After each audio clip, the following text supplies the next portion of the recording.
चलिए हम बात करते हैं लार संघ का संगठन का। लार में क्या बनता है जी? टाइलिन नामक एंजाइम बनता है और उस लार के बारे में हम चर्चा कर रहे हैं।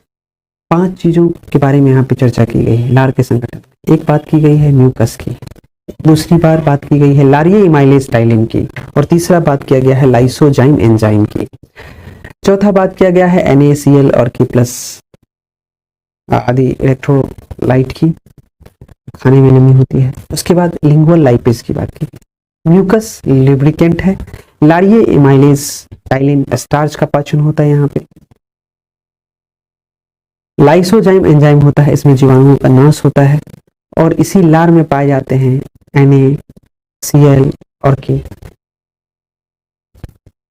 सोडियम, क्लोरीन, पोटेशियम वगैरह आदि इलेक्ट्रोलाइट वगैरह पाए जाते हैं। और खाने में ये जो खाना खाए उसमें नमी लाता है। लिंगुअल लाइपेज पाए जाते हैं कि वसा का पाचन करते हैं। बीपीएससी पूछेगी आपसे कि लार में कौन कौन सा संगठन पाया जाता है, तो 5 पाया जाता है। म्यूकस, लारिये amylase ptyalin, lysozyme enzyme, NaCl, potassium, lingual lipase, 5 हो गया। पूछ लेगा म्यूकस का क्या कार्य? लुब्रिकेंट। लारिये इमाइलेज टाइलिन का क्या काम है भाई? लार के संगठन का ये हिस्सा है, क्या काम है? मैं बोलूंगा स्टार्च का पाचन। पूछ ना भाई, आपसे पूछेगा लाइसोजाइम एंजाइम का क्या कार्य है, तो जीवाणुओं का नाश कर देता है। मुंह में ही सोचिए लार में कितना पावर है मनुष्य के लार में कि भोजन से जीवाणु को भी खत्म कर देता है। और इसमें इलेक्ट्रोलाइट निकलते हैं जो सोडियम, क्लोरीन, पोटेशियम वगैरह होते हैं। लिंगुअल लाइपेज निकलता है जो भोजन के वसा का पाचन करता है मुंह से। तो लार को मामूली मत समझो। अब बात करते हैं स्टमक की, अमाशय की। स्टमक बोलते हैं, अमाशय बोलते हैं। ये फिगर है पेट का, अमाशय का। भैया इसमें जठर ग्रंथियां होती है जिससे जठर रस निकलता है। ये हल्का पीला रंग का होता है। इससे हाइड्रोक्लोरिक अम्ल निकलते हैं, HCl। ये अम्लीय माध्यम है। पेप्सिन एंजाइम निकलता है। प्रोटीन का पाचन भी होता है ना। श्लेष्मा अमाशय के आंतरिक आस्तर की अम्ल से रक्षा होती है। श्लेष्मा निकलता है जो अमाशय के आंतरिक आस्तर की अम्ल से रक्षा करता है। रेनिन एंजाइम निकलता है जिससे कैसिनोजेन दूध, केसिन वगैरह जो होता है पचता है।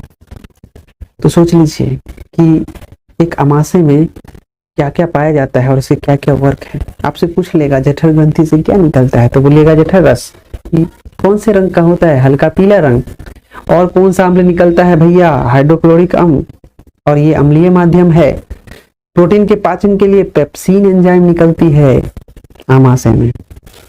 श्लेष्मा अमाशय के आंतरिक आस्तर की अम्ल से रक्षा करने वाले ये माध्यम है। रेनिन एंजाइम होता है इसमें जो क्या करता है? केसिन का पाचन करता है। केसिनोजेन जो दूध में होता है। इतना सारा काम है। अब लैंगरहैंस की दीपिका, आइसोलेट्स ऑफ लैंगरहैंस के बारे में बात करते हैं। ये देख लीजिए फिगर। खोज करता है लैंगरहैंस। ये अग्नाशय का एक भाग आते हैं। इंसुलिन, ग्लूकागॉन एवं सोमैटोस्टेनिन हार्मोन का स्रावन होता है। अरे इंसुलिन हार्मोन है भैया, ऑप्शन में पूछता है इंसुलिन क्या है, मार दीजिएगा प्रोटीन, हो जाएगा गलत। इंसुलिन, ग्लूकागॉन एवं सोमैटोस्टेटिन हार्मोन का स्रावन होता है, उसको रिलीज होता है। ठीक है, आइसोलेट्स ऑफ लैंगरहैंस से। और इसका नाम लैंगरहैंस इसलिए पड़ा है क्योंकि इसके खोजकर्ता लैंगरहैंस है और यह अग्नाशय का एक भाग है जिससे इंसुलिन, ग्लूकागॉन एवं सोमैटोस्टेटिन हार्मोन निकलता है। यहाँ पे पैंक्रियाज को खोल कर दिखाया गया पूरे को, देख लीजिए फिगर। ठीक है, पैंक्रियाज अग्नाशय। पैंक्रियाज में इंसुलिन, ग्लूकागॉन एवं सोमैटोस्टेटिन पाया जाता है हार्मोन। पैंक्रियाज मानव शरीर की दूसरी सबसे बड़ी ग्रंथि है। मानव शरीर की दूसरी सबसे बड़ी ग्रंथि कौन सी है भैया? अग्नाशय। प्रथम तो सबको याद रहता है, अब दूसरा पूछेगा बीपीएससी, कम नहीं है वो, बदला लेगा स्टूडेंट से। में मिश्रित ग्रंथि होती हैं, अंतःस्रावी और बहिःस्रावी, इंटरनल एक्सटर्नल। क्षारीय अग्नेयाशयी रस का स्रावन होता है, यानी पूर्ण पाचक रस इसमें से निकलता है अग्नाशय से। देखे है ना आप, यहाँ पे अग्नाशयी रस निकलती है। क्या क्या निकलती है यहाँ पे बताया है इसमें खोलकर। अग्नाशयी रस जो निकलती है वो है ट्रिप्सिनोजन प्रोटीन को पॉलीपेप्टाइड में तोड़ती है। ये अग्नाशयी लाइपेज, इसका काम है वसा का पाचन। अग्नाशयी एमाइलेज, स्टार्च का पाचन। जो अग्नाशय रस निकलता है उसका काम क्या है? अक्रियाशील ट्रिप्सिन यहाँ से निकलती है, ट्रिप्सिनोजन बोलते हैं इसको। यहाँ पे प्रोटीन को पॉलीपेप्टाइड में तोड़ा जाता है। अग्नाशयी लाइपेज निकलता है यहाँ से, जो रस है उसमें पाया जाता है, और वसा का पाचन होता है। यहाँ पे प्रोटीन का भी हो गया, वसा का भी हो गया, स्टार्च का भी पाचन होता है एमाइलेज के द्वारा। जो अग्नाशयी रस निकलता है उसमें अग्नाशयी एमाइलेज पाए जाते हैं, जिससे स्टार्च का पाचन होता है। तो इतना डेप्थ भी जा सकता है, हमें याद रखना चाहिए। लाइपेज, वसा, एमाइलेज, स्टार्च का पाचन, प्रोटीन को पॉलीपेप्टाइड में तोड़ना किसका कार्य है? पैंक्रियाज का। ट्रिप्सिनोजन रस कहाँ से निकलती है? जो अक्रियाशील ट्रिप्सिन है वो रस कहाँ से निकलती है? अग्नाशय से। क्या है? लीवर का पिक्चर है, ये देख लीजिए, ऐसा होता है। मानव शरीर की सबसे बड़ी ग्रंथि है ये। मानव शरीर की सबसे बड़ी ग्रंथि लीवर, दूसरी बड़ी ग्रंथि अग्नाशय, पैंक्रियाज। लीवर का भार होता है 1.5 किलोग्राम, 1.5 kg। प्रमुख क्रिया क्या है इसका? पित्त का उत्पादन, रक्त में अमीनो अम्ल का विनियमन, यूरिया का संश्लेषण, लगभग 500 क्रियाएं, ग्लाइकोजेनोलिसिस, हिपेरिन व फाइब्रिनोजेन प्रोटीन का उत्पादन, शरीर का ताप बनाए रखने में सहायक। देखिए बहुत सारा काम है लीवर का, लगभग 500 से अधिक क्रिया है। ये शरीर का महत्वपूर्ण हिस्सा भी है, जिसमें बहुत सारे की चर्चा हम यहाँ पे कर रहे हैं। यहाँ पे बोल भी दिया है, यूरिया का संश्लेषण होता है, लगभग 500 क्रिया होता है यहाँ पे। पित्त का उत्पादन करता है, रक्त में अमीनो अम्ल का जो है विनियमन करता है। ये ग्लाइकोजेनोलिसिस होता है यहाँ पे। हिपेरिन व फाइब्रिनोजेन प्रोटीन का उत्पादन होता है। और हिपेरिन जानते हैं क्या करता है? खून जो हमारा है उसको, हिपेरिन की वजह से ये थोड़ा पतला होता है और इसके कारण ये जमता नहीं है, खून शरीर के अंदर जमता नहीं है, इसी के कारण, हिपेरिन के कारण, और उसका प्रवाह होता है। और खून जमने के लिए कौन सा उत्तरदायी होता है? विटामिन के। ये भी पूछा हुआ क्वेश्चन है, विटामिन के से खून का जमता है, थक्का बनता है। खून का थक्का किस विटामिन से बनता है? विटामिन के से। और हिपेरिन से क्या होता है? ये खून शरीर के अंदर जमता नहीं, पतला रहता है। और ज्यादा हिपेरिन अगर हो जाएगा तब क्या होगा? जो अनुवांशिक रोग है एक, रक्त जो कटने के बाद रुकता नहीं है खून, वो वाला। तो ये मात्रा नियत मात्रा में होना चाहिए। शरीर का जो टेम्परेचर होता है वो भी बनाने के लिए इसमें सहायक होता है। वैसे हाइपोथैलेमस जो होता है वो शरीर के तापमान को बनाए रखता है। ये क्वेश्चन पूछा हुआ है, हाइपोथैलेमस बोलते हैं शरीर का ताप, लेकिन ये शरीर के ताप बनाने में रखने में भी सहायक होता है। अब पित्ताशय के बारे में पढ़ते हैं। पित्त था ना, गॉल ब्लैडर बोलते हैं इसको इंग्लिश में। ये पिक्चर है पित्ताशय का। पित्त का भंडारण होता है प्रतिदिन लगभग 800 से 1000 मिलीलीटर, 1000 मिलीलीटर में होता है। ठीक है। पित्त का स्रवण जो होता है, इसका स्रवण से क्या होता है? वसा का इमल्सिफिकेशन होता है, वसा का पाइसीकरण होता है। लिपिड्स के पाचन व अवशोषण में ये सहायक होता है। इसका पीएच मान होता है 7.7, याद रखना है। क्षारीय पित्तरस होता है, ये अल्कलाइन बोलते हैं इंग्लिश में। इसका रंग पीला और हरा होता है, नीला हम बोल देते। और इसी पित्त में बिलीरुबिन की अधिकता हो जाने से पीलिया रोग हो जाता है, मतलब पूरा शरीर पीला पीला हो जाता है। पढ़ा लार का संगठन, जिसमें इन 5 टॉपिक्स के बारे में पढ़ा। म्यूकस जो लुब्रिकेंट्स बनाता है, लारिये एमाइलेज टाइलिन पाया जाता है जो स्टार्च का पाचन करता है, लाइसोजाइम एंजाइम पाया जाता है जो जीवाणु का नाश करता है।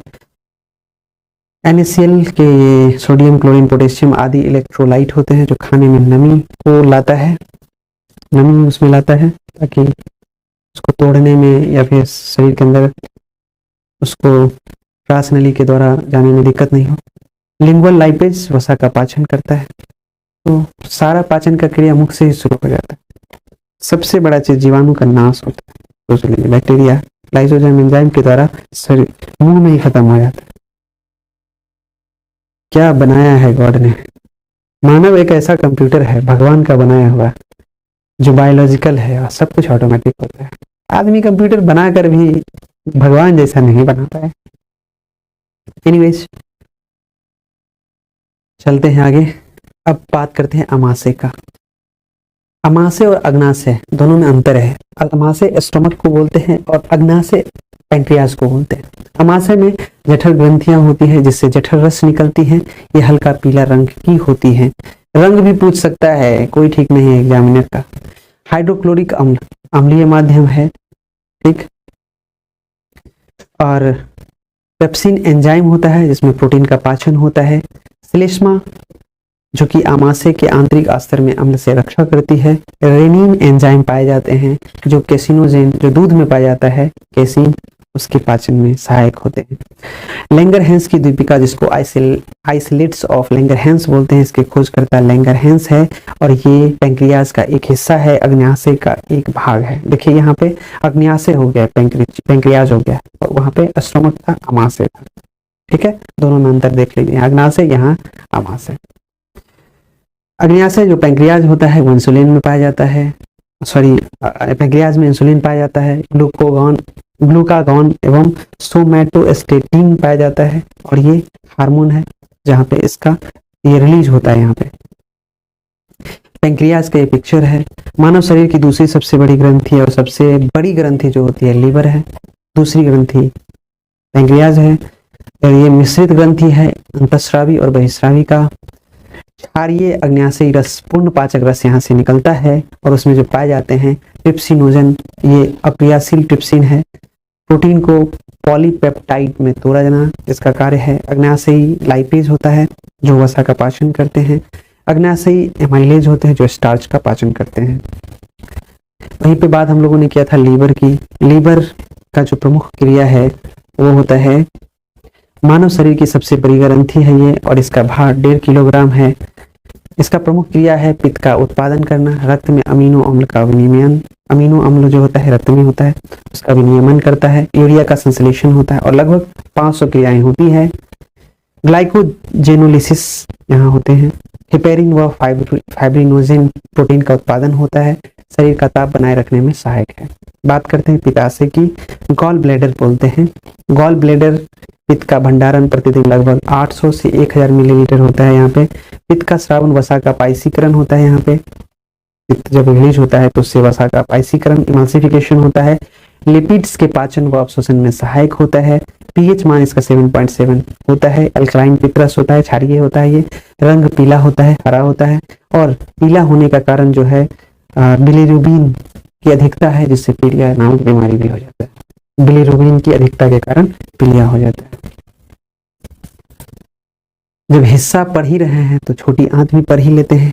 स्मॉल इंटेस्टाइन, छोटी आंत, ये बहुत इंपॉर्टेंट है। बहुत सारा काम होता है इसमें। 3 भाग होते हैं, एक होता है डियोडिनम, दूसरा होता है जेजुनम, तीसरा होता है इलियम। हिंदी में ग्रहणी, मध्यांत्र, शेषांत्र। ग्रहणी, मध्यांत्र, शेषांत्र। अत्याधिक कुंडलित नलिका 6 से 7 मीटर का होता है। ये बहुत बड़ा होता है, देख रहे हैं एकदम जलेबी टाइप घुड़ची लगा हुआ। कार्य क्या है? भोजन का अंतिम रूप से पाचन तथा अवशोषण। मतलब भोजन जो हम लोग करते हैं शुरू तो मुख से ही हो जाता है इसका पाचन का, लेकिन पूर्ण रूप से पाचन नहीं होता है। पूर्ण रूप से पाचन जो अंतिम रूप देता है इसको वो छोटी आंत देता है, स्मॉल इंटेस्टाइन देता है। और यहाँ पर जो भोजन है उसका अंतिम रूप से पाचन होता है और अवशोषण होता है। और इसमें जो पाए जाते हैं erepsin, maltase, lactase, lipase, sucrase.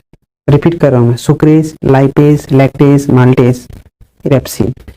Maltase, lactase, lipase और सुक्रेज, ये ग्लूकोज में आप पढ़े होंगे, ये तो याद हो जाएगा। Maltase, lactase, lipase, sucrase. Erepsin, erepsin बस क्या रहता है, इसमें 5 तत्व है। क्या है इरेप्सिन? इरेप्सिन जो होता है पेप्टोन्स के पाचन में सहायक होता है और अमीनो अम्ल जो होता है यहाँ में परिवर्तित हो जाता है। ये माल्टेज माल्टोज पाचन करता है और ग्लूकोज को ये करता है। अमीनो अम्ल को जो होता है इरेप्सिन पेप्टोन्स पाचन में होता है। ग्लूकोज जो माल्टेज होता है माल्टोज पाचन होता है, ग्लूकोज में क्लियर होता है। यहाँ पे लैक्टोज पाचन के लिए होता है और ये लैक्टोज प्लस ग्लूकोज में परिवर्तित होता है। लाइपेज जो होता है इसका एमल्सिफाइड वसा का पाचन होता है और फैटी एसिड का पाचन होता है। यहाँ पे सुक्रोज का ग्लूकोज एवं फ्रक्टोज में विखंडन हो जाता है। तो यहाँ पे 5 जो तत्व है उसका क्या क्या होता है, पेप्टोन्स पाचन होता है, अमीनो अम्ल, माल्टेज में माल्टोज पाचन, ग्लूकोज यहाँ पे हो जाता है, लैक्टोज पाचन होता है ग्लैक्टोज और ग्लूकोज में, लाइपेज इमल्सिफाइड वसा का पाचन होता है फैटी एसिड का, और सुक्रोज का ग्लूकोज एवं फ्रक्टोज में विखंडन हो जाता है। तो पूछेगा आपसे सुक्रोज का किस चीज में विखंडन होता है, तो ग्लूकोज एवं फ्रक्टोज। लाइपेज का फैटी एसिड में होता है इमल्सिफाइड वसा पाचन, लैक्टेज का पाचन होता है ग्लैक्टोज प्लस ग्लूकोज, माल्टोज का ग्लूकोज में, और इरेप्सिन पेप्टोन्स पाचन अमीनो अम्ल। बड़ी आंत पिक्चर देख लीजिए अच्छे से, देख लिया आपने पिक्चर। ये 3 भाग में विभाजित होता है, सीकम, दूसरा कोलन और तीसरा मलाशय।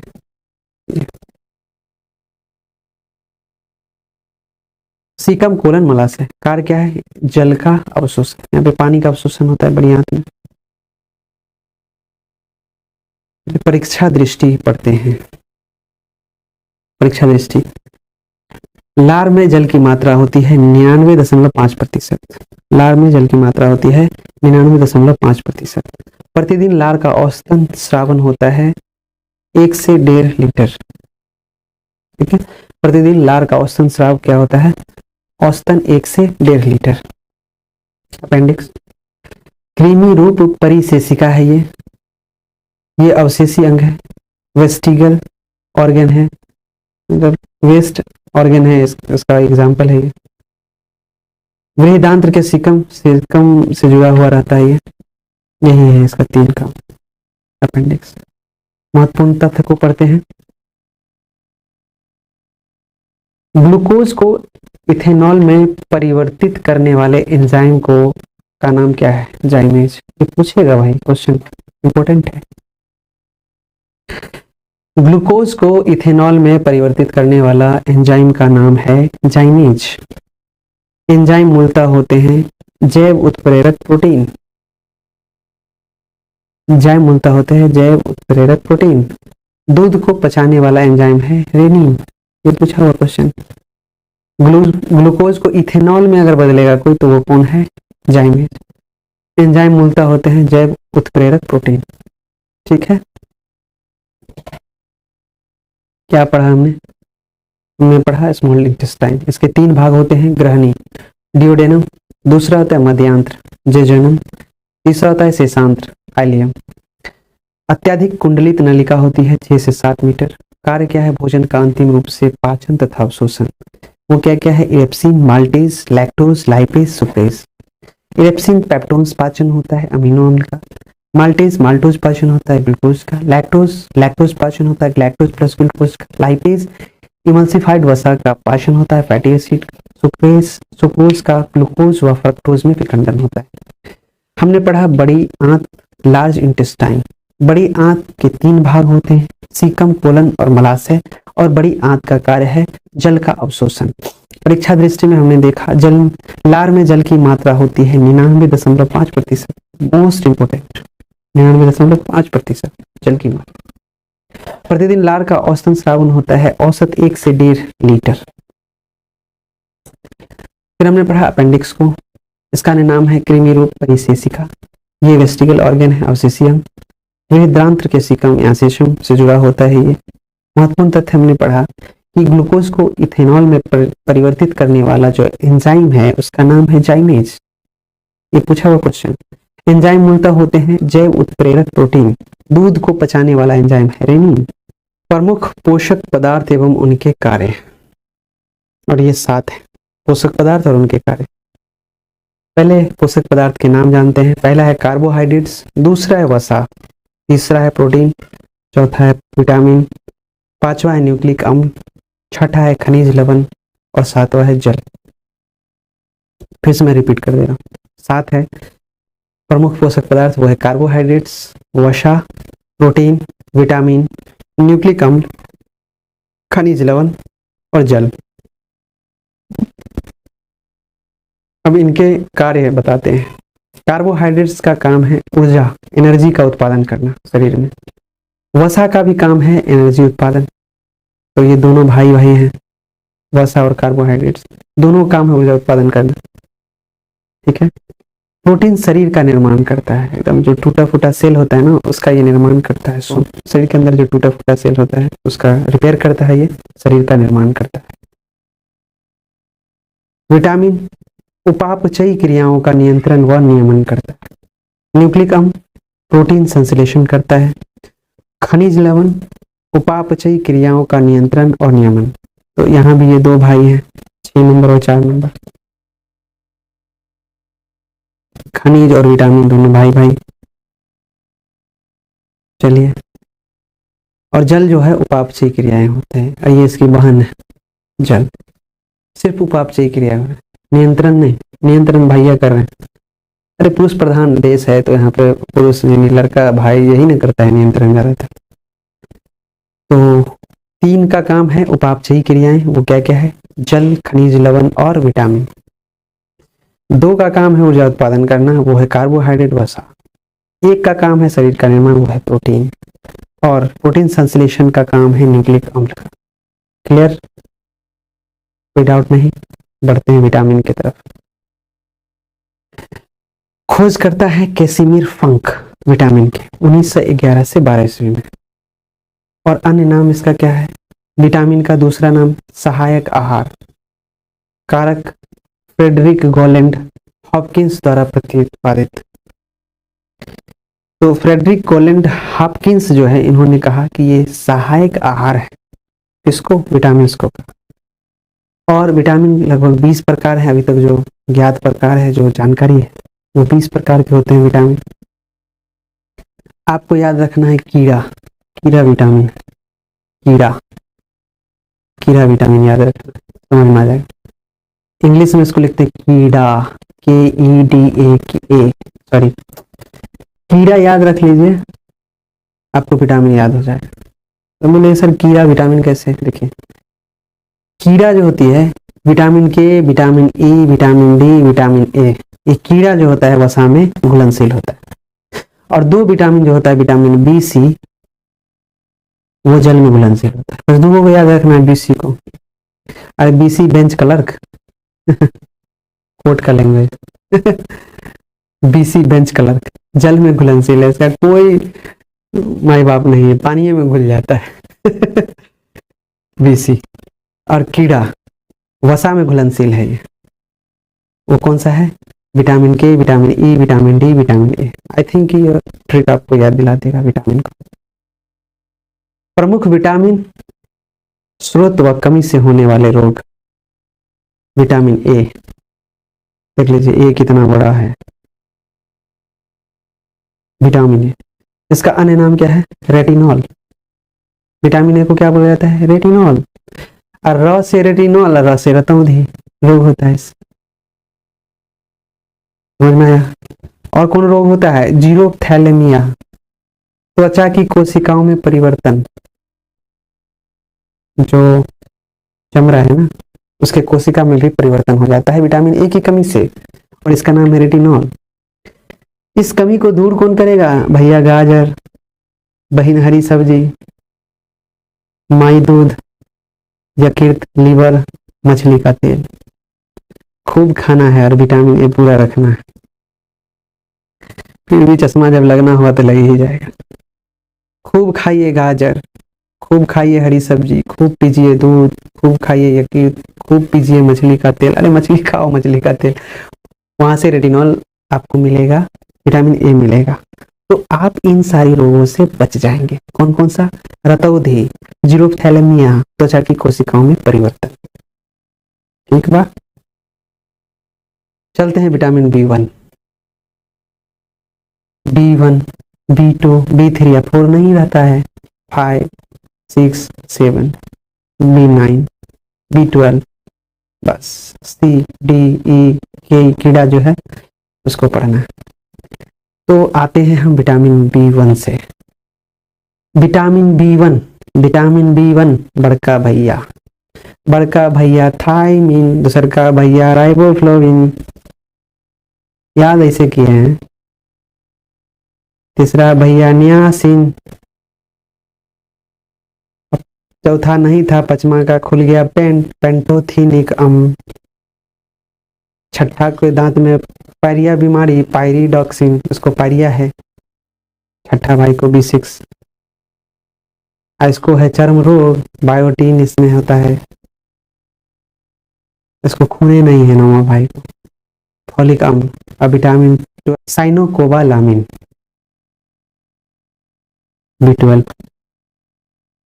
तो हमको पढ़ना है कहाँ से? विटामिन B1 से विटामिन B12 कैसे पढ़ेंगे? विटामिन B1 थायमिन, बेर बेर आते हैं तो बेरी बेरी रोग हो जाता है इसके कमी से। B1 का अन्य नाम है थायमिन, और रोग होता है बेरी बेरी, जिसमें आपका वृद्धि रुक जाता है, विकास रुक जाता है। स्रोत क्या है भाई थायमिन का? तो वो है अनाज, फलियां, सोयाबीन, दूध। यहाँ पे मांस मछली की चर्चा नहीं की गई है, ठीक है, याद रखना। थायमिन का स्रोत है अनाज, फलियां, सोयाबीन, दूध, और ये बेरी बेरी जो है बीमारी हो जाता है, वृद्धि रुक जाता है। विटामिन B2 बोलते हैं इसको, B2 राइबोफ्लेविन बोलते हैं। रोग किलोसिस होता है, और इस रोग से बचने के लिए हमें खाना चाहिए पनीर, अंडा, ईस्ट जो मशरूम होता है, मांस, पत्तेदार सब्जियां। विटामिन B3 इसको बोलते हैं नियासिन निकोटीनिक अम्ल, और इसके कमी से, विटामिन B3 की कमी से पेलाग्रा बीमारी हो जाती है, और इसका स्रोत है यीस्ट, मांस, मछली, अंडा, दूध, फलियां आदि। अब बात करते हैं विटामिन B5 का। इसका नाम है पेंटोथेनिक अम्ल। पेंट खुल जाता है ना पचमा भाई का, तो पचमा भाई का पेंट खुलता है तो इससे रोग क्या होता है? चर्म रोग, सफेद बाल हो जाता है। और इससे बचने के लिए खूब खाइए अंडा, खूब पीजिए दूध, खूब खाइए मांस, खूब खाइए मूंगफली। तो B5 का नाम है पेंटोथेनिक अम्ल। छठा बिना मुंह धुए खाता है, इसको हो जाता है पायरिडॉक्सिन, इसका नाम है। पायरिया जो हम बोल रहे थे, याद करने के लिए, पायरिडॉक्सिन, B6। और इसकी कमी से होता है रक्त क्षीणता, खून की कमी, चर्म रोग, पेशी ऐंठन, पूरा शरीर में ऐंठन मारेगा B6 कमी से। तो पूरा कहाँ से होगा? दूध खाएंगे, मशरूम खाएंगे, अनाज खाएंगे, मांस खाएंगे।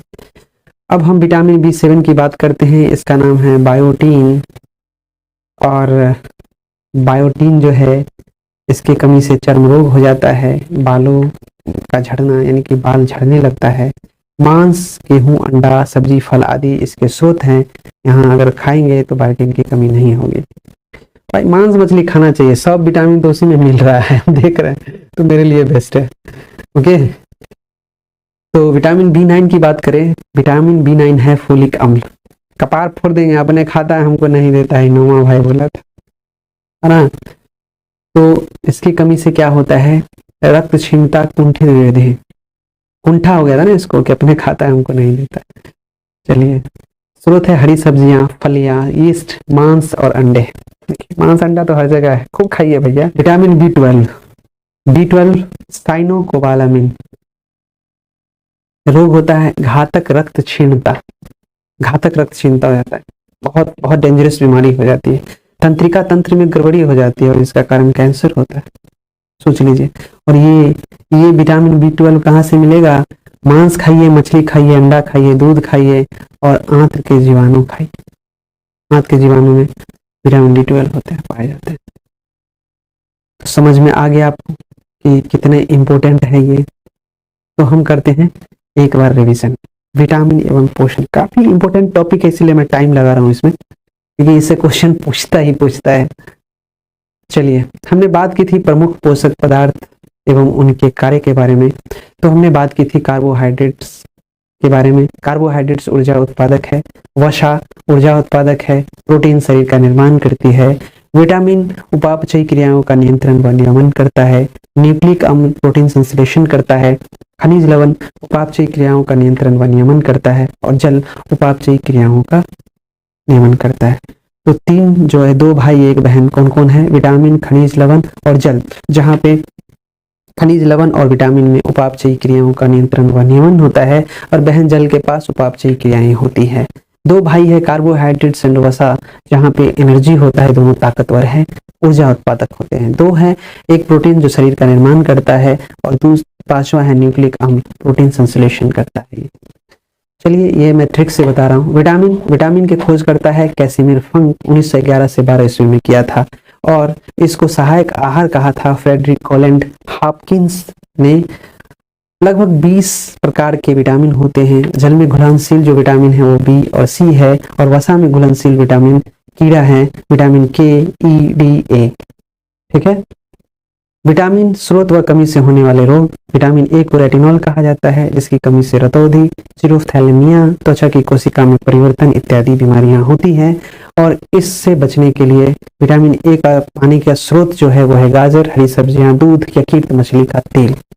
बात करते हैं विटामिन बी1 की। इसका नाम है थायमिन, और इसकी कमी से होती है बेरी और वृद्धि रुकने वाली बीमारी। इसको पाने का जो स्रोत है विटामिन बी का वो है अनाज, फलियां, सोयाबीन, दूध आदि।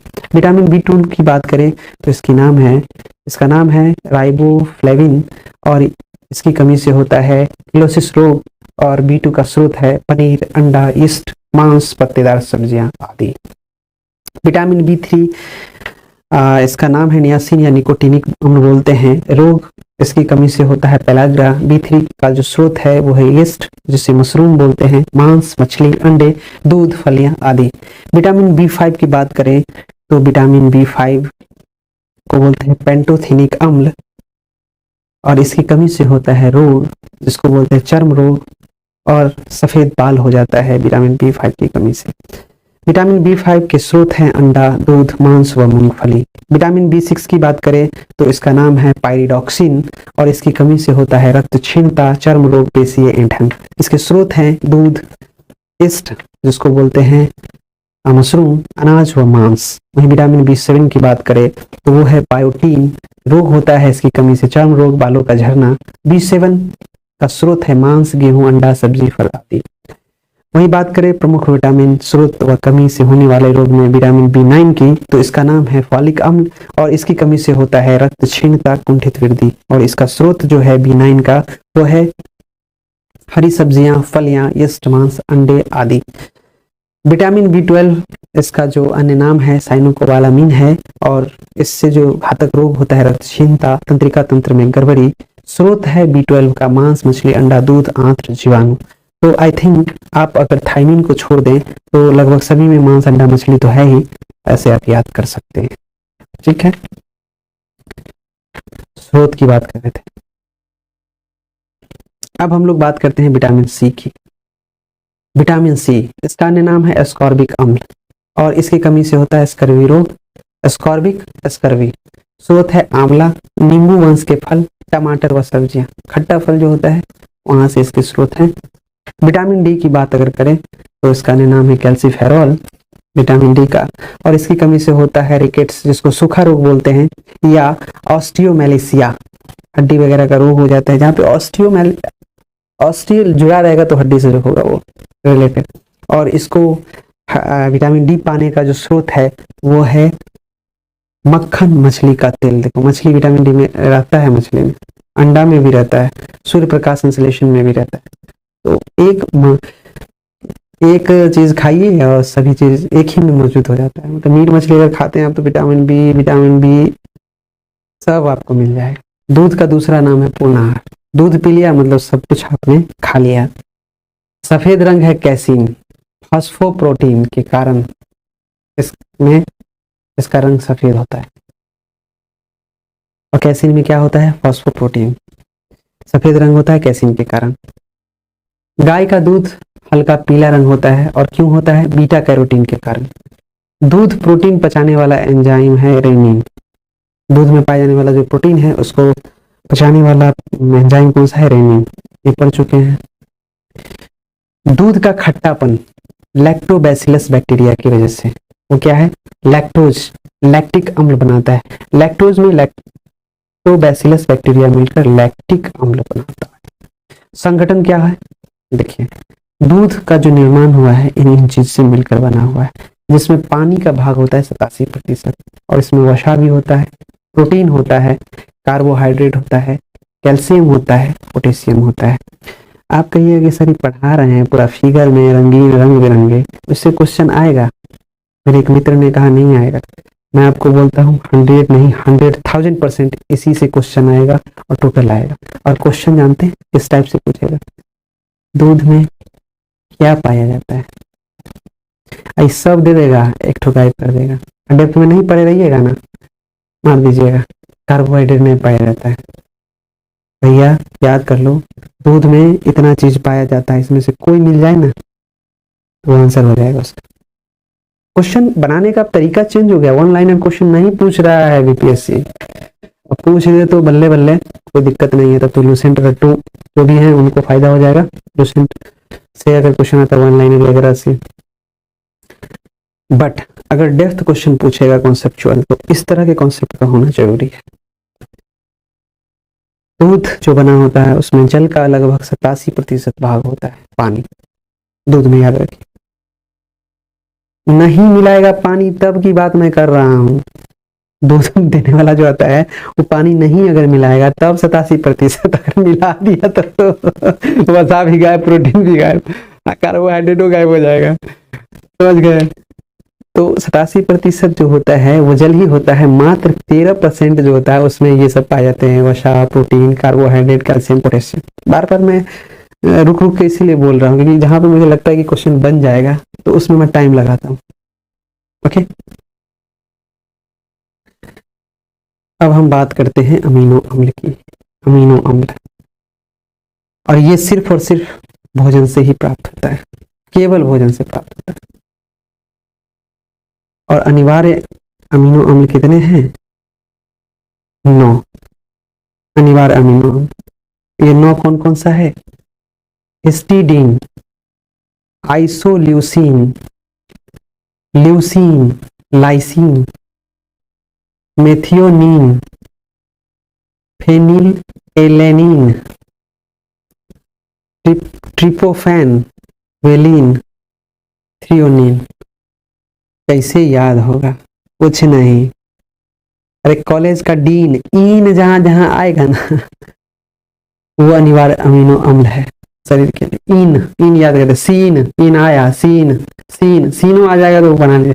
सीन, डीन होता है यूनिवर्सिटी में, डीन सबसे ऊपर। नीन जो है, नीन आ रहा है, गाँव में बोलता है नीन, नींद को नीन बोलते हैं, तो नीन हो गया।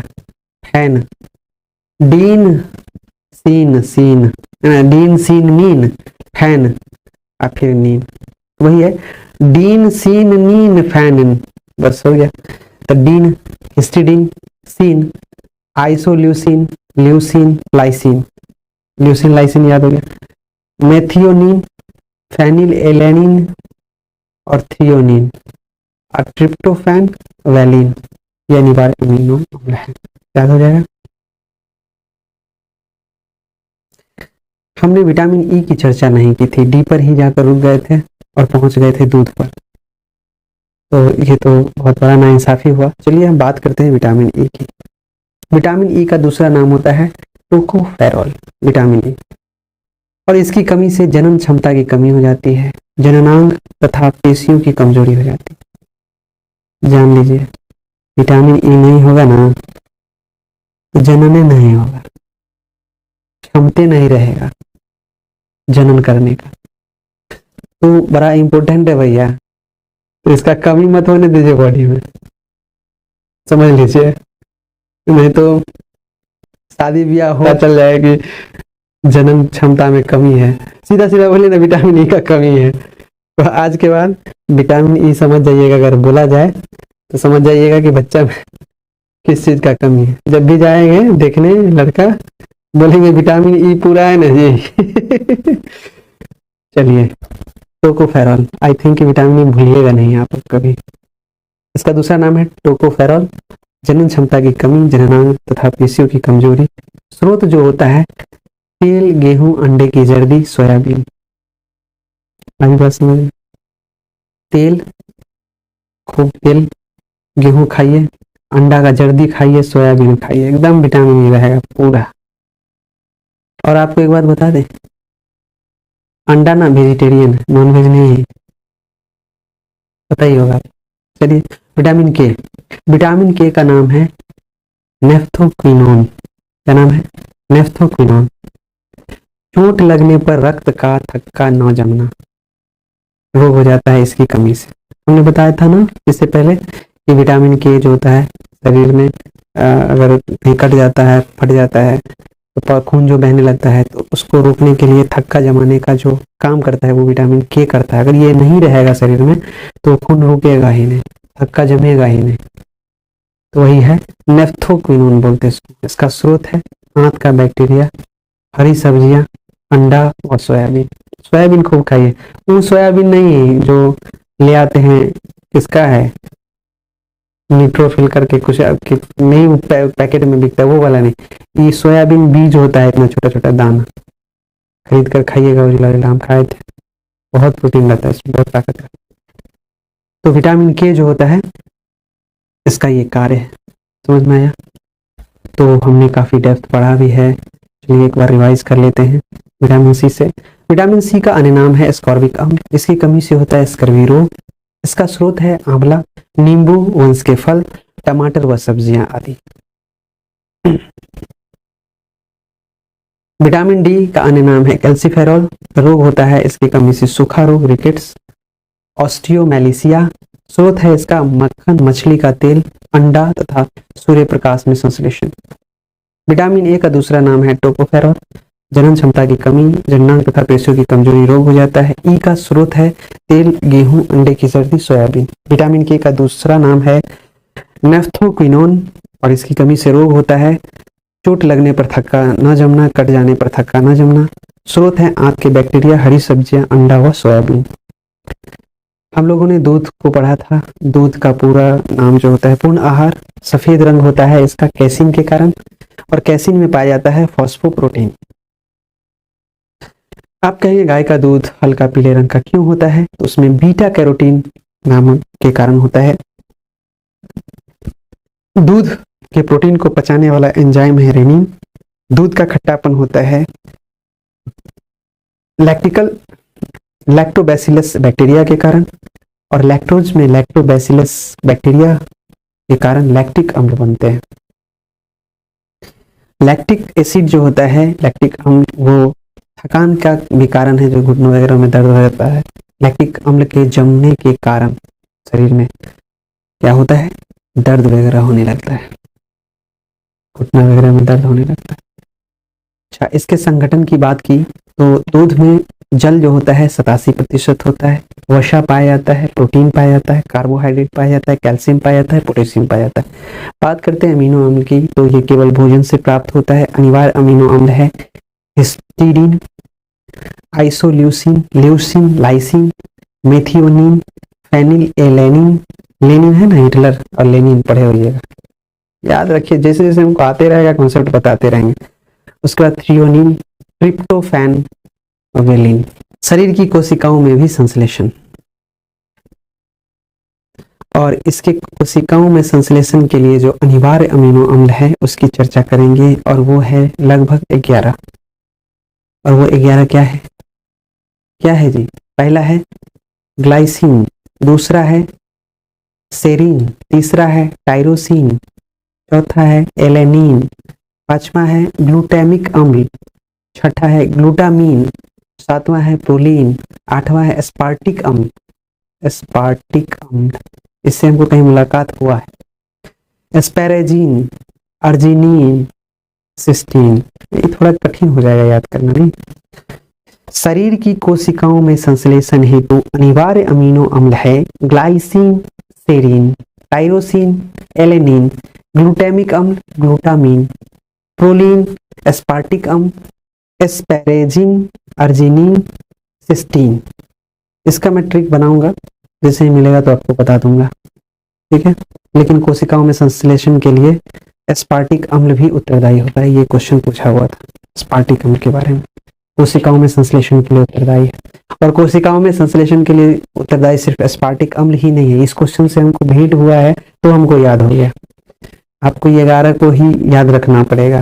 हो सकता है कोशिका में संश्लेषण के लिए एस्पार्टिक अम्ल नहीं पूछे इस बार, सिस्टीन के बारे में पूछ ले तो ये उत्तरदायी होता है। अर्जिनिन के बारे में पूछ ले तो कोशिकाओं में संश्लेषण के लिए अर्जिनिन भी उत्तरदायी होता है। एस्पैरेजिन के बारे में पूछ ले तो कोशिकाओं में संश्लेषण के लिए ये भी उत्तरदायी होता है। प्रोलीन के बारे में पूछ ले तो ये भी कोशिकाओं में संश्लेषण के लिए अनिवार्य अमीनो अम्ल है।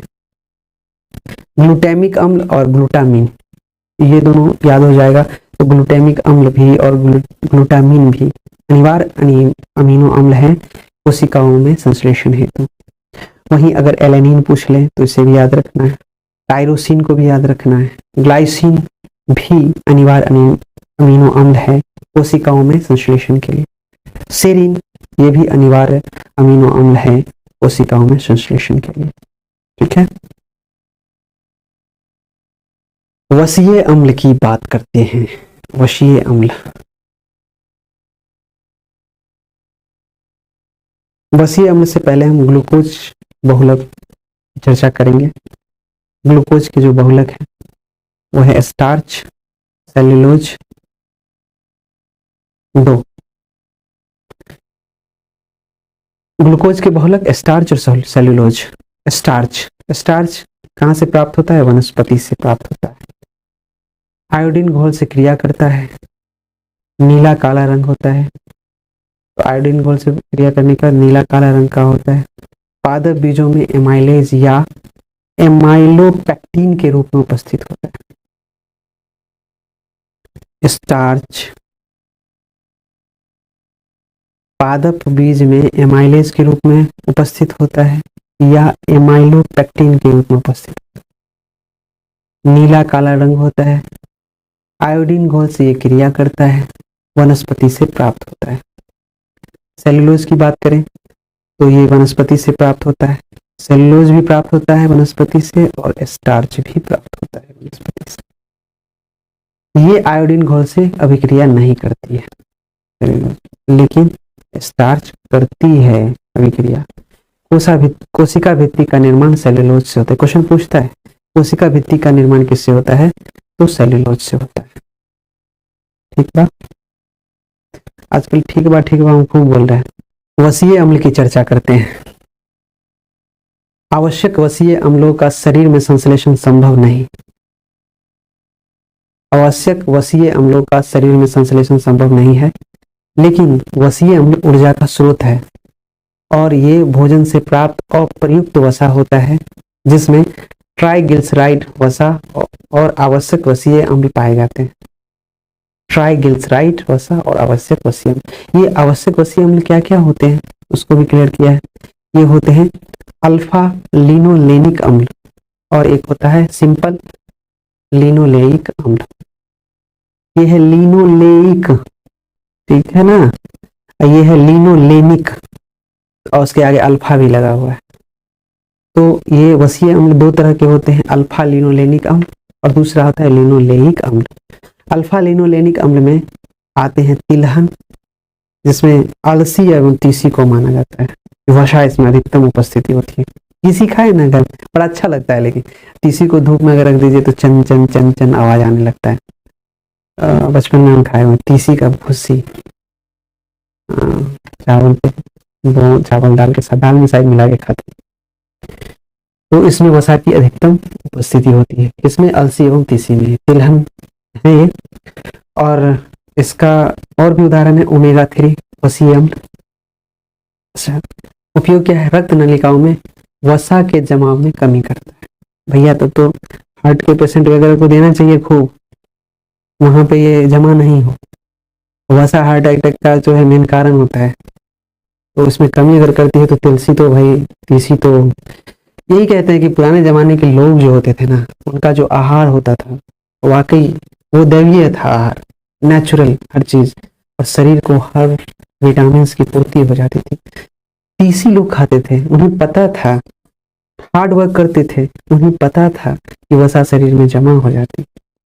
और इन सब चीजों से बचने के लिए देखते थे वहाँ की महिलाएं जो होती थी पुराने जमाने की, वो हाथ से आटा पीसती थी चक्की में, हाथ चक्की दाना लगा के, तो उनके शरीर का जो होता था फैट टूटता होगा, हार्ड वर्क करने से वसा की कमी होती होगी, तो इन सारी बीमारियों से वो बचते होंगे। तो शरीर को फिजिकल, जो हमारा बॉडी है उसे फिजिकल एक्टिविटी भी करनी चाहिए, साथ ही साथ नेचुरल चीज़ें भी खानी चाहिए जो आज की डेट में हम लोग नहीं खा रहे हैं। काफ़ी ड्राई फूड्स और क्या बोलते हैं फास्ट फूड पे डिपेंडेंट हो गए, जो कि इन सब का कारण है। ओके, तो इन सब चीज़ों पर भी ध्यान देना चाहिए। और लिनोलेइक अम्ल जो होते हैं इसके उदाहरण है ओमेगा 6, ओमेगा 3 जो है अल्फा लिनोलेनिक अम्ल के उदाहरण है, और ओमेगा 6 लिनोलेइक अम्ल के उदाहरण है। जब बात वसा की हो रही है तो देखिए ये बुक वसा के प्रकार को भी बता दिया है, कितने प्रकार के होते हैं। देखिए ये 3 प्रकार के होते हैं, एक होता है संतृप्त वसा, एक होता है असंतृप्त वसा, और तीसरा होता है ट्रांस वसा। संतृप्त वसा जो होता है कम अभिक्रियाशील होती है, असंतृप्त वसा अधिक अभिक्रियाशील होती है, और ट्रांस वसा जो होता है खराब होता है। इसको लो डेंसिटी लिपोप्रोटीन बोलते हैं, LDL, जिसमें कोलेस्ट्रॉल के स्तर में वृद्धि हो जाती है। अच्छा, संतृप्त वसा जो होता है कम अभिक्रियाशीलता के साथ साथ इसमें एकहरा संबंध होता है, सिंगल बॉन्ड होता है, स्वास्थ्य के लिए हानिकारक है। उदाहरण के लिए नारियल का तेल, नारियल के तेल में कोई भी चीज तल के या ऐसे नहीं खाना चाहिए, ठीक है। नारियल का तेल भी खाते हैं लोग, ऐसा नहीं कि आप समझ लीजिए नारियल का तेल सर में लगाते हैं, खाने वाला भी अलग से आता है, वो मिला हुआ होता है। चलिए, असंतृप्त वसा जो होता है अधिक अभिक्रियाशील होता है, जिसमें कार्बन परमाणुओं के मध्य दोहरा बंध होता है, डबल बॉन्ड होता है। अच्छा, अपघटन की तीव्र दर होती है, स्वास्थ्य के लिए लाभदायक होता है, काफी लाभदायक। तो असंतृप्त वसा वाला भोजन करना चाहिए।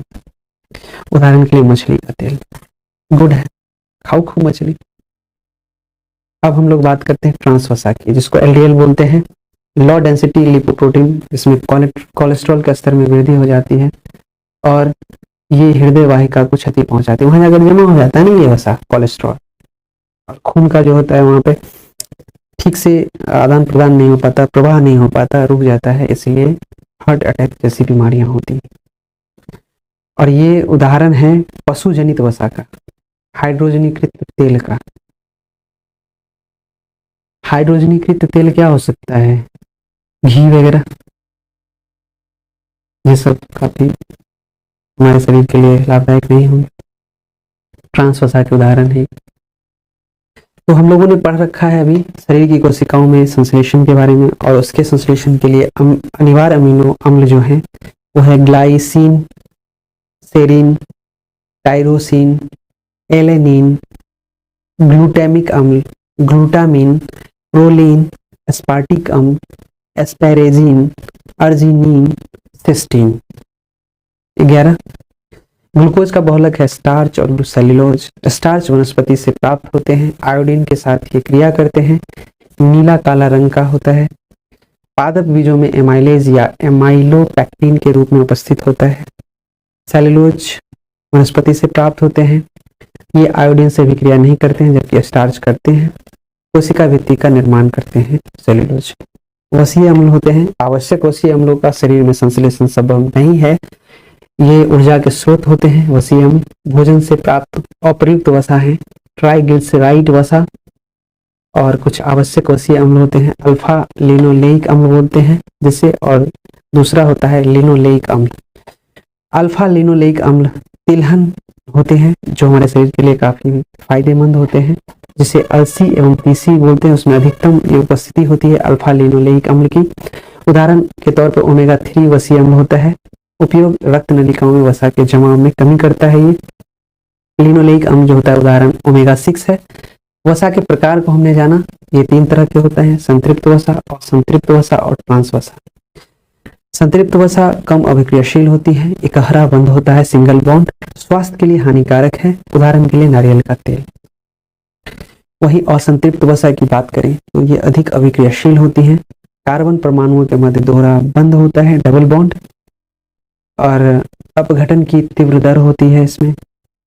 स्वास्थ्य के लिए लाभदायक होता है और संतृप्त वसा, उदाहरण के लिए मछली का तेल। ट्रांस वसा की बात करें तो खराब एलडीएल होता है, लो डेंसिटी लिपोप्रोटीन बोलते हैं, जो कोलेस्ट्रॉल के स्तर में वृद्धि कर देती है और हृदय वाहिका को क्षति पहुंचाती है। उदाहरण के लिए पशुजनित वसा व हाइड्रोजनीकृत तेल, कार्बोहाइड्रेट।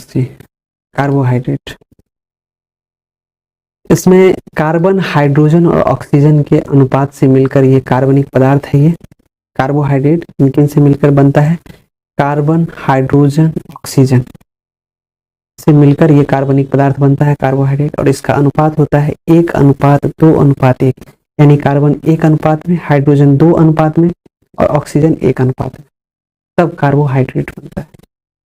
1:2:1, 1 कार्बन, 2 हाइड्रोजन और 1 oxygen, CH2। Chief health officer chief health officer CHO, 1:2:1। ये क्वेश्चन पूछा हुआ है, याद आ गया मुझे, मैंने घटना चक्र में देखा हुआ है क्वेश्चन। कार्बोहाइड्रेट का अनुपात, कार्बनिक पदार्थ का अनुपात पूछा था।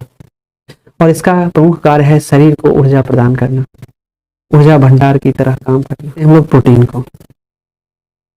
प्रोटीन का नामकरण किया है जे मुल्डर ने, खोज करता है जे बर्जेलियस। निर्माण की बेसिक इकाई है अमीनो अम्ल। शरीर का लगभग 16% भाग प्रोटीन से निर्मित है। कितना प्रतिशत भाग निर्मित है शरीर का? 16%। किससे? प्रोटीन से। कार्य क्या है? ऊर्जा उत्पादन, शरीर की वृद्धि एवं मरम्मत। ऊर्जा उत्पादन भी करता है ये मत समझिए कि प्रोटीन सिर्फ शरीर का वृद्धि और मरम्मत करता है। कोशिका जीव द्रव्य एवं उत्तक का निर्माण करता है। कोशिका जीव द्रव्य एवं उत्तक का निर्माण। प्रोटीन को विकृत करते हैं एक्सरेज, भारी धातु, लवण व उष्मा। तो प्रोटीन को जो हानि पहुंचाते हैं, विकृत करते हैं, वो करते हैं एक्सरे और भारी धातु, लवण व उष्मा। और प्रोटीन की कमी से होने वाला रोग है, ये पूछ लिया जाता है, वो है क्वार्सियोरकर और मरेस्मस। प्रोटीन की कमी से होने वाला रोग क्वार्सियोरकर और मरेस्मस क्या है? परीक्षा दृष्टि को देखा जाए, दूध को दही बनाने वाले जीवाणु का नाम लैक्टोबैसिलस। कार्बोहाइड्रेट्स में पाए जाने वाले तत्व देखिए, बोले थे ना, पूछा हुआ है 1:2:1 के अनुपात में कार्बन, हाइड्रोजन व ऑक्सीजन। प्रोटीन का संयोजन इकाई होता है अमीनो अम्ल। याद रहेगा, प्रोटीन का संयोजन इकाई क्या होता है? अमीनो अम्ल। सींग, बाल, नाखून, खुर, त्वचा में उपस्थित प्रोटीन का नाम है अल्फा कैरोटीन। Alpha carotene. मस्तिष्क में एड्रीनेलिन व डोपामाइन आदि न्यूरोट्रांसमीटर्स का निर्माण करने वाला प्रोटीन है टायरोसिन। मोस्ट इंपोर्टेंट, टायरोसिन मस्तिष्क में एड्रीनेलिन व डोपामाइन आदि न्यूरोट्रांसमीटर्स का निर्माण करती हैं। अगला है न्यूट्रास्यूटिकल्स उत्पाद। न्यूट्रास्यूटिकल्स उत्पाद पोषण के साथ औषधीय गुण वाले खाद्य। कुछ ऐसे भी भोजन होते हैं जिनमें दवाई वाला गुण होता है, औषधीय गुण होता है, जो हमारे शरीर को पोषण भी देता है और अन्य बीमारियों से भी बचाता है। उसका नाम है न्यूट्रास्यूटिकल्स उत्पाद। न्यूट्रास्यूटिकल्स अगर पूछेगा आपसे न्यूट्रास्यूटिकल्स उत्पाद क्या है, तो आप बताएंगे पोषण के साथ औषधीय गुण वाले खाद्य को कहा जाता है। पॉलिश किए हुए चावल के उपयोग से होने वाला रोग है बेरी। कौन सा रोग है? बेरी। ठीक है, बेरी। फास्फोरस का स्रोत अब जानना है हमें। फास्फोरस कहाँ से हमें मिलता है शरीर को? दूध से मिलता है। फास्फोरस प्रोटीन पाया जाता है ना, जो कैसीन में पाया जाता है। कैसीन जो दूध सफेद रंग का होता है, पढ़े थे हम लोग। अगला है पनीर, कलेजी खाइए, दही, हरी पत्तेदार सब्जियां खाइए इत्यादि। ये स्रोत है फास्फोरस के। इसका कार्य क्या है भैया? हड्डियों व दांतों को मजबूती प्रदान करना, शरीर में तरल पदार्थों के मध्य संरचनात्मक तो संतुलन बनाना। तो ये फास्फोरस का काम है। शरीर में जो तरल पदार्थ है उसके बीच जो होता है एक स्ट्रक्चरल स्टेबिलिटी बनाकर रखता है, एक संतुलन बनाकर रखता है यहाँ प्रोटीन के प्रकार को। प्रोटीन के प्रकार 3 प्रकार के होते हैं, सरल प्रोटीन, व्युत्पन्न प्रोटीन, संयुग्मी प्रोटीन। सरल प्रोटीन, संयुग्मी प्रोटीन, व्युत्पन्न प्रोटीन। सरल प्रोटीन कौन कौन सा है? केवल अमीनो अम्ल से निर्मित। उदाहरण के लिए एल्ब्यूमिन्स हिस्टोन, एल्ब्यूमिन्स हिस्टोन जो है, एल्ब्यूमिन्स हिस्टोन अमीनो अम्ल से निर्मित सरल प्रोटीन है। ठीक है। संयुग्मी प्रोटीन जो होते हैं वो अमीनो अम्लों के साथ अन्य समूह से भी जुड़े हुए होते हैं। उदाहरण के लिए क्रोमोप्रोटीन, ग्लाइकोप्रोटीन, इसको संयुग्मी प्रोटीन बोलते हैं। इसको किसको? क्रोमोप्रोटीन को, ग्लाइकोप्रोटीन को। पेप्टोन और पेप्टाइड, पेप्टोन पेप्टाइड व्युत्पन्न प्रोटीन है और प्राकृतिक प्रोटीन के जलीय अपघटन से निर्मित है। ठीक है, प्राकृतिक प्रोटीन के जलीय अपघटन से निर्मित है। कुछ महत्वपूर्ण तथ्य हैं जिसको पढ़ते हैं। मिर्च में पाया जाने वाला विटामिन है विटामिन सी। आप सोचे भी नहीं, जानते हैं जो वही बोल सकते हैं मिर्च में विटामिन सी पाया जाता है, वरना सब खट्टा फल जितना है, नींबू, संतरा, इसका नाम लेने लगता है विटामिन सी के लिए। मिर्च में भी पाया जाता है विटामिन सी, आज से याद कर लीजिए। विटामिन ए मानव शरीर में संचित रहता है कहाँ? लीवर में, यकृत में। विटामिन ए का प्रचुरतम स्रोत है, मतलब सबसे अधिक जो विटामिन ए पाया जाता है वो आम में, वो कच्चे आम में ज्यादा। सपनों को याद रखने में सहायक विटामिन है विटामिन B6। विटामिन 6 की कमी नहीं होनी चाहिए। सपना को याद रखना अगर है तो विटामिन B6 आपके शरीर में होना चाहिए, तभी आप सपनों को याद रख सकते हैं। कमी होगा तो भूल जाइए। विटामिन ई महत्वपूर्ण स्रोत है अंकुरित गेहूं का तेल, इसीलिए खूब अंकुरित गेहूं का तेल खाइए। जिनकी शादी नहीं हुई वो अंकुरित गेहूं का तेल खाएंगे तो विटामिन ई होगा, तभी ना भैया शादी ब्याह होगा। ठीक है।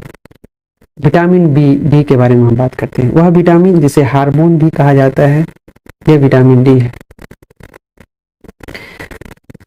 इंसुलिन को भी हार्मोन कहा जाता है और विटामिन बी को भी हार्मोन कहा जाता है। जीवधारियों के लिए आवश्यक दीर्घ मात्रा पोषक तत्व मैक्रोन्यूट्रिएंट एलिमेंट्स है potassium, sodium, magnesium, calcium, chlorine, sulphur. जीवधारियों के लिए आवश्यक दीर्घ मात्रा पोषक तत्व क्या है? मैक्रोन्यूट्रिएंट एलिमेंट्स क्या है? वो है विटामिन के, potassium, sodium, magnesium, calcium, chlorine और सल्फर। दीर्घ मात्रा पोषक तत्व बोला गया है तो वो क्या है? 1 2 3 4 5 6 है, याद रखिए।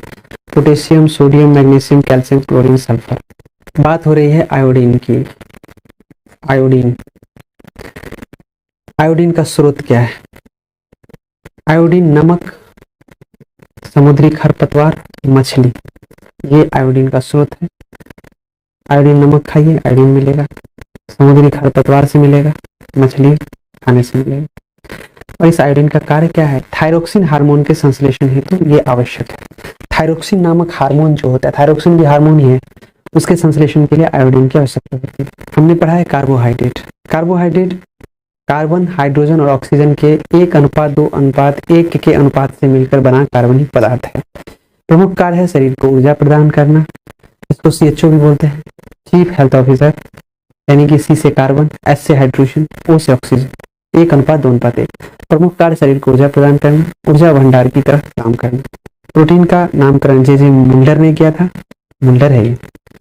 खोजकर्ता जे बर्जेलियस है, नामकरण जे मुल्डर, और खोजने वाले का नाम पूछेगा तो जे बर्जेलियस। निर्माण की बेसिक इकाई है अमीनो अम्ल। शरीर का निर्माण लगभग 16% भाग प्रोटीन से निर्मित है। कार्य है इसका ऊर्जा उत्पादन, शरीर की वृद्धि एवं मरम्मत, कोशिका द्रव्य एवं उत्तक निर्माण। प्रोटीन को विकृत करते हैं एक्सरेज, भारी धातु लवण व उष्मा।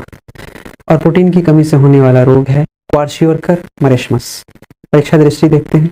दूध को दही बनाने वाले जीवाणु का नाम है लैक्टोबैसिलस कार्बोहाइड्रेट्स में पाए जाने वाले तत्व हैं क्रमशः 1:2:1 के अनुपात में कार्बन, हाइड्रोजन व ऑक्सीजन। प्रोटीन का संयोजन इकाई होता है अमीनो अम्ल। सिंग, बाल, नाखून, खुर व त्वचा में उपस्थित प्रोटीन का नाम है अल्फा केराटिन। अल्फा केराटिन मस्तिष्क में एड्रेनालिन व डोपामाइन आदि न्यूरोट्रांसमीटर्स का निर्माण करने वाला प्रोटीन है टायरोसिन। न्यूट्रास्यूटिकल्स उत्पाद है पोषण के साथ औषधीय गुण वाले खाद्य। पॉलिश किए हुए चावल के उपयोग से होने वाला रोग है बेरीबेरी। फास्फोरस का स्रोत है दूध, पनीर, कलेजी, जई, हरी पत्तेदार सब्जियां आदि और इसका कार्य है हड्डियों व दांतों को दृढ़ता प्रदान करना, शरीर में तरल पदार्थों के मध्य संरचनात्मक संतुलन बनाना। बात करते हैं प्रोटीन के प्रकार की। 3 प्रकार के सरल प्रोटीन, संयुग्मी प्रोटीन, व्युत्पन्न प्रोटीन। सरल प्रोटीन केवल अमीनो अम्ल से निर्मित होती है, उदाहरण के लिए एल्ब्यूमिन्स, हिस्टोन। संयुग्मी प्रोटीन है अमीनो अम्लों के साथ अन्य समूह भी जुड़े होते हैं, उदाहरण के लिए क्रोमोप्रोटीन, ग्लाइकोप्रोटीन। व्युत्पन्न प्रोटीन है प्राकृतिक प्रोटीन के जलीय अपघटन से निर्मित है, उदाहरण पेप्टोन, पेप्टाइड। महत्वपूर्ण तथ्य की बात करते हैं। मिर्च में पाया जाने वाला विटामिन है विटामिन सी। विटामिन ए मानव शरीर में संचित रहता है कहाँ? यकृत में, जिसे लीवर भी बोलते हैं। विटामिन ए का प्रचुरतम स्रोत है आम। स्वप्नों को याद रखने में सहायक विटामिन का नाम है विटामिन B6। विटामिन ए का महत्वपूर्ण स्रोत है अंकुरित गेहूं का तेल। विटामिन, वह विटामिन जिसे हार्मोन भी कहा जाता है, उसका नाम है विटामिन डी। ठीक है। विटामिन ई से क्या होता है? कमी से जन्म जो होता है वो जन्म प्रक्रिया में कमी आ जाती है। जीवधारियों के लिए आवश्यक दीर्घ मात्रा पोषक तत्व है ये 6, वो है potassium, sodium, magnesium, calcium, chlorine, sulphur. बात करें फास्फोरस की तो ये हमने बता रखा है। आयोडीन की बात करें तो स्रोत आयोडीन नमक है, खरपतवार है, समुद्री खरपतवार, मछली। कार्य है थायरोक्सिन हार्मोन के संश्लेषण हेतु आवश्यक। नेक्स्ट मैग्नीशियम, तांबा, जस्ता, कोबाल्ट वगैरह को पढ़ेंगे, उसके बाद खनिज को पढ़ेंगे। ये बच गया है, नेक्स्ट पार्ट में हम लोग देखते हैं इसको। ठीक है, काफी इंटरेस्टिंग है और फायदा भी करेगा आपको, बहुत अच्छा है ये। एक एक चीज को बहुत विस्तार से बताया गया है, देख रहे हैं ध्वनि वगैरह को। तो मिलते हैं नेक्स्ट वीडियो में। Thank you. अगर आपको यह वीडियो अच्छा लगा है तो आप इसे लाइक, सब्सक्राइब करें, लोगों के बीच शेयर करें। मिलते हैं नेक्स्ट वीडियो में। और ये वीडियो मैं तुरंत डालूंगा, एक ही दिन में बायोलॉजी मुझे खत्म करना है और लगभग 159 पेज है और मैं अभी 25 पेज ही पढ़ा पाया हूँ, तो कोशिश करते हैं। Thank you, bye bye.